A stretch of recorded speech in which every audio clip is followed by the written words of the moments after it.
do it. I've never heard such a bunch of baloney in my life. But anyway, the industry doesn't want to tell us. All right, we'll come back to some of those bogus things they told you. But caller, I'm glad you called. What's your first name and where are you calling from? Hello, Gianni. This is John. I'm down here in Texas.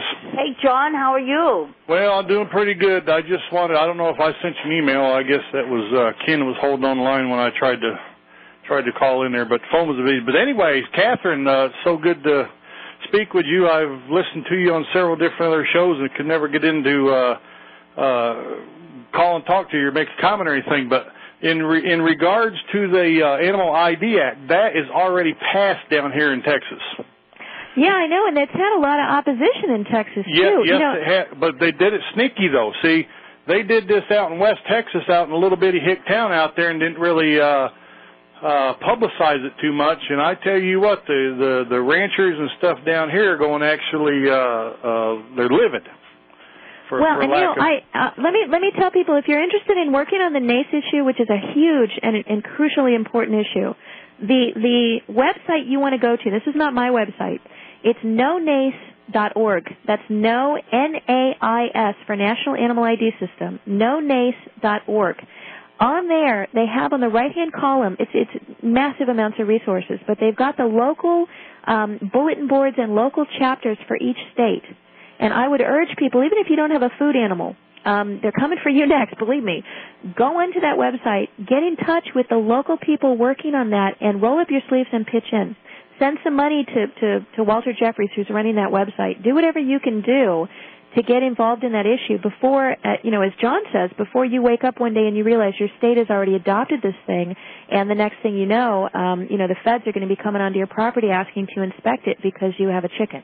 But it's not only the chickens, though. It's also if you got a pet parakeet or whatever have you, anything, a cat, a dog, they want them things chipped. You mean house pets? They're doing house pets? Yes, they can find. Yes, but Gianni, I'm telling you, I have a red-crested Amazon parrot, and according to that law, now they've kind of put this thing on the back burner, saying, well, they're not going to enforce it. And I think this is just a ploy. They're going to do this.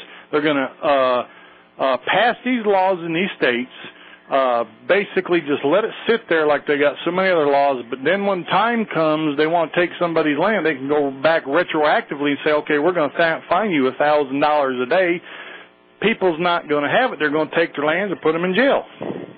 I hadn't heard that about the pets and the animals. In fact, it was my understanding that they were exempt, so I'm not sure how that's where. Not here in Texas. Now, unless Derry Brownfield had his information wrong, that was supposed to have been revised here in Texas, but they did not take that out. They snuck it through that your pets have to be tagged. Now that was the last thing I got here in Texas. Now, that I may have my information wrong because I got this from Derry Brownfield show. Well, John, let me tell you, I know I've corresponded with Walter Jeffries. I've been all over his website, and I know that the nonace.org information should be accurate and should be up to date for each of the states. So you may want to check that out there. I do know that each state, the way they're doing this is that your state has to vote in or vote into effect actual legislation to enact the USDA's requirements. So here in New Hampshire, they just voted something in where if you transfer ownership of a goat or a sheep, I believe, you have to file that with the state, so the state will know who owns all of the food animals. And now, Johnny, you were saying that you thought this was a precursor to tagging humans, and I agree with you for a number of different reasons. But I also have a different John, did you have anything you wanted to add, or did you want to stay on, or let Catherine? No, I'm going to get off, and you two ought to get together and kind of write a sort of a book about this, to get people more informed, kind of like you did with your Jacob's Demon, which is a great book. Gianni, really appreciate what you did on that, and people really need to buy that book. And I'm going to get off here and bid you ladies farewell. Thank you, John. Thank you, John. Yeah, what I was going to say, my concern has always been from the beginning the monitoring of food. Because if you control the food supply, you control the population. People will do whatever you want if they're starving.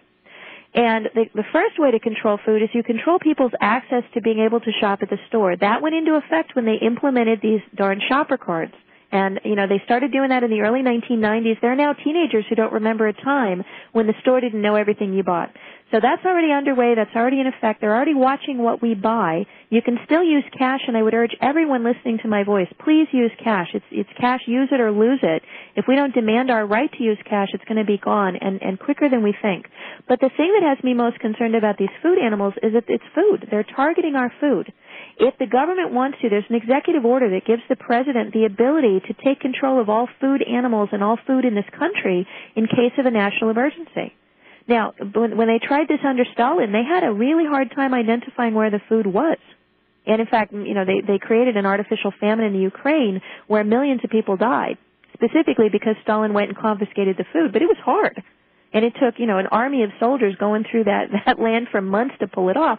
If you've registered every chicken, every cow, every animal you could possibly eat, then when the government wants to come and take it away, they know right where they are. They're registered.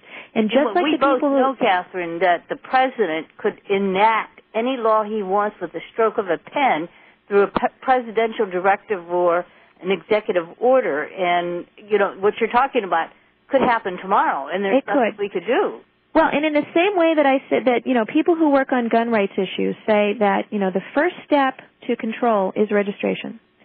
If you don't know what something is, you can't control it. Now, I've said the same thing about food.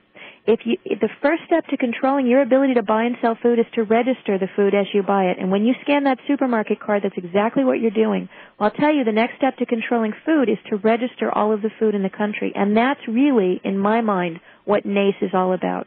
And it serves all sorts of other big brother purposes on top of that of registering people's land and giving the government all sorts of authority. But the bottom line of this is they are beginning to come for our food supply. And that's serious stuff. Okay, so what do we do now? I know you have Caspian, but what can the average individual do, and what should we think that is on the horizon? How long is it going to take for them to require us to be chipped? Well, I know, keep an eye out on electronic health records. I think that's one of the ways that this will be implemented. I think initially it will be voluntary. I think you'll probably start to see a call to chip, pedophiles and felons and parolees. We have information about that up on our blog. If you go to the blog at spychips.com, and you scroll down till you see a big bonfire. I actually quoted a Chinese quote that said, "The fire you kindle for your enemy often burns you more than it burns him." Be careful of anyone who's calling for chipping of illegal aliens or chipping of pedophiles or chipping of, name your group here, because that is how they're going to get the foot in the door of mandatory human chipping. And believe me, from then it is a downhill slope until they're wanting to come for us and our kids and chip us too. But there's very little that we're doing even now to stop it. See, there's my concern. I mean, you have these wonderful books out, and you have a great newsletter, but it seems like we can't stop it simply because the government overrides everything we do. Maybe we should be out in the streets rioting. I think that it's coming to that, Gianni. And actually, in our last couple of seconds here, I would encourage people to go to spychips.com, sign up, join Caspian, because what I'm doing here in New Hampshire is an experiment to see how pulling this group together in one state can actually be effective to get this labeling legislation passed so we know where the RFID is. And the other thing we haven't had a chance to talk about and probably won't is that the Real ID Act that's going to implement national ID through our driver's licenses? Right, yes. Well, New Hampshire is poised to become the first state to actually tell Big Brother federal government to stick it. Good. We are working on a bill that passed through our House of Representatives to reject Real ID and pull New Hampshire out of it. So there is hope. Join our organization. We're going to organize chapters around the country, and we'd